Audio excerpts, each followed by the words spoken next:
Friends, पिछले दिनों Facebook पे मेरा एक अपडेट आपने देखा होगा, इंस्टाग्राम पर भी था कि +2 के बाद क्या करें। तो इसमें सबसे ज़्यादा लोगों ने सवाल पूछा यूपीएससी एग्ज़ाम के बारे में, आईएएस और आईपीएस के बारे में। तो सबसे पहले हम उसी टॉपिक के बारे में डिस्कस करेंगे। सबसे पहले जान लें यूपीएससी है क्या। तो ये यूनियन पब्लिक सर्विस कमीशन, संघ लोक सेवा आयोग जिसको हम लोग कहते हैं, तो एक कमीशन है और ये ग्रेड ए और grade B, class 1 class 2 officers का रिक्रूटमेंट करने का बहुत सारा एग्ज़ाम कंडक्ट करती है। एक तो आईएएस, यूपीएससी, आईएएस, ये वाला जो पब्लिक सर्विस कमीशन है ये। उसके अलावा सीडीएस का एग्ज़ाम जो ग्रेजुएशन के बाद होता है, कंबाइंड डिफेंस सर्विसेज। एनडीए का एग्ज़ाम, नेशनल डिफेंस एकेडमी, उसका एग्ज़ाम जो साल में 2 बार होता है। एक होता है इंजीनियरिंग सर्विसेज का एग्ज़ाम। फिर एक इंडियन फॉरेस्ट सर्विस है, एक इंफॉर्मेशन ये आईबी है, उसमें हम लोग इंटेलिजेंस ब्यूरो कहते हैं, तो उसका एग्ज़ाम। तो कई सारा एग्ज़ाम का कंडक्शन यूपीएससी करता है।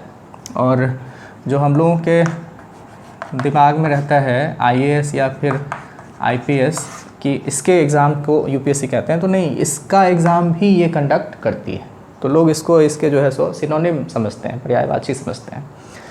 तो इस एग्ज़ाम के लिए बेसिक रिक्वायरमेंट क्या है, ये हम लोग अभी थोड़ा सा डिस्कस कर लेते हैं। तो सबसे पहले तो ये एग्ज़ाम ग्रेजुएशन के बाद आप दे सकते हैं। कोई भी आदमी 32 साल की उम्र से पहले 21 से 32 के बीच में 6 बार ये एग्ज़ाम दे सकता है। जनरल कैंडिडेट रिजर्वेशन कैटेगरी में होगा तो 3 साल और 5 साल का एक्स्ट्रा उसको छूट मिलता है। फिजिकली हैंडीकैप होगा तो और ज़्यादा छूट मिलता है। और ग्रेजुएशन में जो आपका सब्जेक्ट होगा, ज़रूरी नहीं है कि आप उसी सब्जेक्ट को यहाँ पर चुनेंगे, यहाँ कोई भी सब्जेक्ट आप चुन सकते हैं। जनरली बहुत सारे आईआईटी और एमबीबीएस किए हुए लोग इसमें अपीयर होते हैं और इंजीनियरिंग फील्ड को वो छोड़ करके कोई आर्ट्स वाला सब्जेक्ट ले करके इस एग्ज़ाम को देते हैं और अच्छा मार्क्स भी लाते हैं, क्वालिफाई भी करते हैं।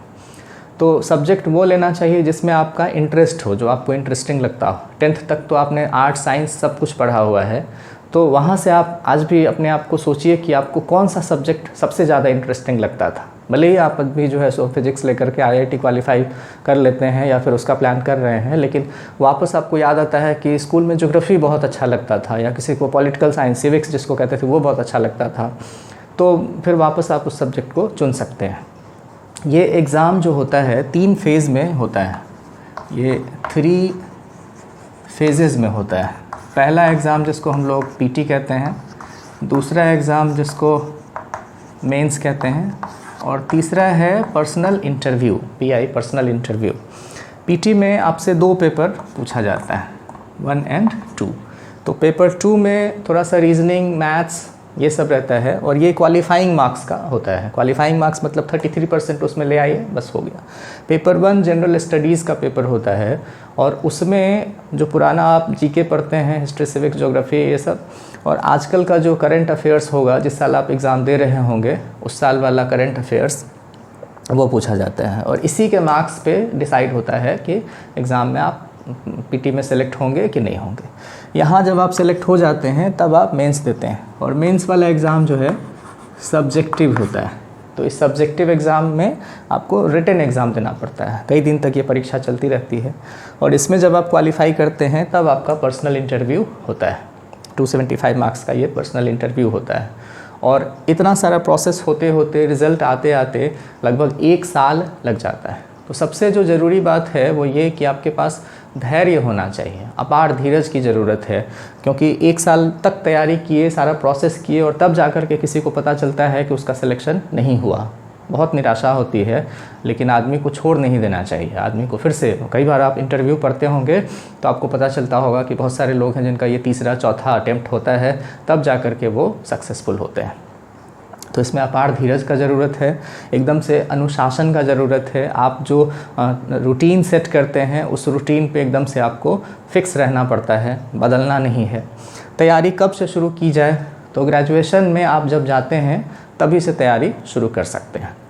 तो आप अपने शहर में, बिहार के किसी छोटे शहर में अगर आप रहते हैं, ग्रेजुएशन वहाँ से कर रहे हैं, तो तैयारी कैसे करें। तो आज तो और डिजिटल इंडिया है, ऑनलाइन सारा कोर्सेज अवेलेबल है। इंडिया के किसी भी यूपीएससी कोचिंग का ऑनलाइन कोर्स आप सेलेक्ट कर सकते हैं, अपने घर पे बैठ के तैयारी की शुरुआत कर सकते हैं। आपके शहर में अगर कोचिंग अवेलेबल है तो वहाँ जा कर के आप विशेष जानकारी ले लीजिए, नहीं है तो ऑनलाइन सारा प्लेटफॉर्म अवेलेबल है, वहाँ से कर सकते हैं।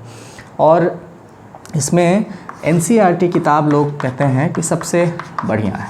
जिन लोगों ने क्वालिफाई किया है उनका सलाह होता है कि एनसीईआरटी बुक्स सबसे जो है सो यूज़फुल किताब होता है। तो एनसीईआरटी किताब न्यूज़ के लिए, आपको करंट अफेयर्स की तैयारी करनी है तो न्यूज़ के लिए जो है सो एक न्यूज़पेपर है हिंदू, बहुत बोरिंग न्यूज़पेपर है। बोरिंग इन द सेंस कि चटपटी खबरें आपको नहीं मिलेंगी, सीरियस खबर मिलेगा, काफ़ी डिटेल एनालिसिस होगा, उसको आप फॉलो कर सकते हैं। बीबीसी न्यूज़ पढ़िए, ये देखिए डीडी न्यूज़ देखिए, जो 24 घंटा न्यूज़ चलते रहता है। ये सब चटपटी खबरों वाला न्यूज़, ब्रेकिंग न्यूज़ वाला वो चैनल देखने से कोई फ़ायदा नहीं है। डीडी न्यूज़ देखिए जिसका सीरियस न्यूज़ होता है। तो ये सब कुछ आप जो है सो आदत बना लीजिए। एनसीईआरटी 6 से लेकर के लोग क्लास 6 से एनसीईआरटी पढ़ना शुरू कर दीजिए, हर सब्जेक्ट का बुक पढ़ना शुरू कर दीजिए। और काफ़ी बेहतरीन समझ का ज़रूरत होता है, और सिर्फ पढ़ने का नहीं, राइटिंग स्किल भी आपका अच्छा होना चाहिए, क्योंकि सब्जेक्टिव एग्ज़ाम में आपको लंबा लंबा लिखना पड़ता है। 250 मार्क्स का जो है सो आता है, उसमें ऐसे लिखना पड़ता है।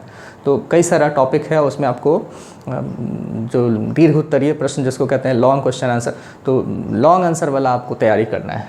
और ये पर्सनल इंटरव्यू एक दिन में आप नहीं कर सकते हैं, कोई आदमी अपना पर्सनालिटी एक दिन में नहीं बदल सकता है। ईमानदारी, अनुशासन, जो एक भरोसेमंद व्यक्तित्व होता है जिस पे दुनिया भरोसा कर सके, क्योंकि आपको काफ़ी बड़ा काम है। जो इसका आईएएस का जो काम है वो पूरा एक ज़िला संभालना, उसका देख रेख करना उसका काम होता है। तो ये काफ़ी रिस्पॉन्सिबिलिटी भरा हुआ काम है, तो आपको अभी से रिस्पॉन्सिबल होना पड़ेगा। छोटा छोटा चीज़ अगर आप ध्यान में रखें, अपने आप को जड़ से आप ये चेंज कर सकते हैं। जैसे आपके घर में और भी लोग रहते हैं, लेकिन अगर कभी नल खुला हुआ है तो ये आप हमेशा ध्यान में रखिए कि नल खुला हुआ है, पानी बह रहा हुआ है, आप किसी को ऑर्डर नहीं देंगे, आप घर में आदत बना लीजिए कि आप खुद जा कर के उसको बंद करेंगे। सबसे पहला ये स्टेप। ये सब कहीं पर जो है सो बिना मतलब में फ़ैन या लाइट जल रहा है तो बिजली आप बचाइए। कहीं पर आप देख रहे हैं कि बाकी सब लोग जो है सो बोतल में पानी पीते हैं, बस से या गाड़ी से ऐसे ही रोड पे फेंक देते हैं, नहीं, आप उसको सही जगह फेंकने का अपना आदत बना लीजिए। तो ये सब जो छोटा छोटा आदत आप में डेवलप होगा, ये आपके पर्सनालिटी को जड़ से बदलने में हेल्प करेगा। कुछ अच्छी किताबों को पढ़िए, मोटिवेशनल बुक, स्वामी विवेकानंद की किताबें पढ़ सकते हैं, एपीजे अब्दुल कलाम की किताबें पढ़ सकते हैं, क्योंकि ये जो प्रोसेस है वो काफ़ी लंबा है। बता रहे हैं लगभग 1 साल बाद आपको पता चलता है, अगर नहीं होना है तो भी। तो डीमोटिवेट हो जाना बहुत, ये जो है सो ज़रूरी है, ऐसा हो जाता है। तो मोटिवेशनल बुक्स पढ़ना बहुत ज़रूरी है। और निगेटिव लोगों से दूर रहिए। जो लोग आपको सपोर्ट करते हैं, आपके माता पिता, आपके सच्चे दोस्त, उनके भगवान पे भरोसा रखना, ये सब चीज़ जो है सो आपको डेवलप करना पड़ेगा। और विशेष जो जानकारी एग्ज़ाम का है वो आप इसके साइट पर जा कर के ले सकते हैं कि प्रीवियस ईयर्स का क्वेश्चन, सिलेबस, कब फॉर्म आता है, ये सारा कुछ www.upsc.gov.in, इस पे आपको इसके बारे में एक एक डिटेल पता चल जाएगा और वहाँ से आप जो है सो गाइड हो सकते हैं। तो हम उम्मीद करते हैं कि आपका बहुत सारा डाउट क्लियर हुआ होगा। हम पूरा एकदम से स्ट्रैटेजी, आपको जो मोस्ट बेसिक स्ट्रक्चर है सिर्फ वही गाइड कर रहे हैं, और जो चीज़ यहाँ से पता चल सकता है उसको फिर हम लिख करके कि किस पेपर में क्या सवाल, कैसा कुछ, ये सब क्यों बताएं हम। आप प्रीवियस ईयर्स का क्वेश्चन वहाँ से डाउनलोड करके ईजिली देख सकते हैं। तो होप कि आपका ये वाला डाउट क्लियर हुआ होगा। अगले वीडियो में किसी दूसरे एग्ज़ाम के बारे में हम बात करेंगे, और ये एक सीरीज़ अब लगता है कि हमको चलाना पड़ेगा अपने यूट्यूब चैनल पे। तो अगर ये वीडियो आपको पसंद आ रहा हो तो इसको लाइक कीजिए और अपने दोस्तों के बीच शेयर भी ज़रूर कीजिए। Thank you.